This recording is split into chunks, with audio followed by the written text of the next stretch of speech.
പ്രവാസികളുടെ ഭവന സ്വപ്നങ്ങൾക്ക് നിറമേകി കേരള പ്രോപ്പർട്ടി എക്സ്പോയ്ക്ക് അബുദാബിയിൽ സമാപനമായി. 2 ദിവസത്തെ മേളയ്ക്കെത്തിയ നിരവധി പ്രവാസികൾ വില്ലകളും ഫ്ളാറ്റുകളും ബുക്ക് ചെയ്താണ് മടങ്ങിയത്. ക്രിസ്മസ് അവധിക്ക് നാട്ടിലെത്തുമ്പോൾ പ്രൊജക്ടുകൾ നേരിൽ സന്ദർശിച്ച് ഇടപാടുകൾ പൂർത്തിയാക്കാമെന്ന ഉറപ്പും ചിലർ നൽകിയിട്ടുണ്ട്. അബുദാബിയിൽ നിന്ന് സുരേഷ് വെളിമുട്ടിന്റെ റിപ്പോർട്ട് കാണാം. അബുദാബിയുടെ ചരിത്രത്തിൽ ആദ്യമായാണ് ഇത്രയധികം ബിൽഡർമാർ കേരളത്തിൽ നിന്നും ഒരിടത്ത് എത്തി അവരുടെ ഏറ്റവും മികച്ച പ്രോപ്പർട്ടികൾ പ്രദർശിപ്പിക്കുന്നത്.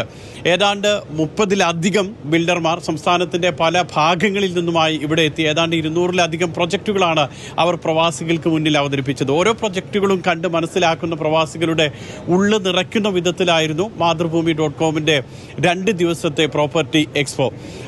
അബുദാബിയിലെ ഷെയ്ഖ് സുൽത്താൻ ബിൻ സായിദ് സ്റ്റേഡിയത്തിൽ നടന്ന മേളയുടെ സമാപന ദിവസം SFC ഗ്രൂപ്പ് മാനേജിംഗ് ഡയറക്ടറും ചെയർമാനുമായിട്ടുള്ള കെ മുരളീധരനാണ് ഇവിടെ പങ്കെടുത്ത എക്സിബിറ്റേഴ്സിനുള്ള മൊമെന്റ് സമ്മാനിച്ചത്. സമാപന ചടങ്ങിൽ CREDAI CEO Sethunath Mukundan, Mathrubhumi public relations general manager KR Pramod, മാതൃഭൂമി.com national head Deepthi S Pillai തുടങ്ങി നിരവധി പ്രമുഖർ പങ്കെടുത്തു. മേളയിൽ എത്തിയ ഓരോ ആളുകളും ഇത്രയ്ക്ക് മികച്ച ഒരു മേള കാണാനായതിൻ്റെ സന്തോഷം പങ്കുവയ്ക്കുകയും ചെയ്തു. നമ്മുടെ ഇവിടെ അബുദാബിയിൽ 4 ലക്ഷത്തിൽ പരം മലയാളികളുണ്ട്. ആ മലയാളികൾക്ക് വന്ന് ഇത് കാണാനും അവർക്ക് വേണ്ടത് ചൂസ് ചെയ്യാനും ഏത് ടൗണിൽ വേണം, ഏത് ടൈപ്പിലാണ് വേണം എന്നൊക്കെ ചൂസ് ചെയ്യാനും ഒരു അവസരം ഉണ്ടാക്കി. അതൊക്കെ വളരെ പ്രകീർത്തിക്കേണ്ട കാര്യമാണ്. സ്റ്റാർട്ടിങ് മുതൽ എൻഡിങ് വരെ എല്ലാവരുടെ ബ്രോഷ്യർ എല്ലാം കയ്യിലുണ്ട്, എല്ലാ കാര്യങ്ങളും മനസ്സിലാക്കിയിട്ടുണ്ട്. അപ്പോൾ ഇനി ഇതിൽ നിന്ന് നമ്മൾ ഒന്ന് ചൂസ് ചെയ്യണമെന്നാണ്. കാരണം നമ്മൾ നാട്ടിൽ കുറച്ച് ദിവസമാണ് പോകുന്നത്.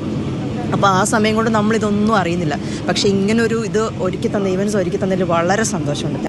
2 ദിവസത്തെ മേളയിൽ നിരവധി പേർ ഫ്ളാറ്റുകളും വില്ലകളും ബുക്ക് ചെയ്തിട്ടുണ്ടെങ്കിലും ക്രിസ്മസിന് നാട്ടിൽ അവധിക്ക് പോകുമ്പോൾ പല പദ്ധതികളും നേരിട്ട് കണ്ട് അന്തിമ തീരുമാനമെടുക്കാൻ നിശ്ചയിച്ചിട്ടുള്ള ആളുകളുമുണ്ട്.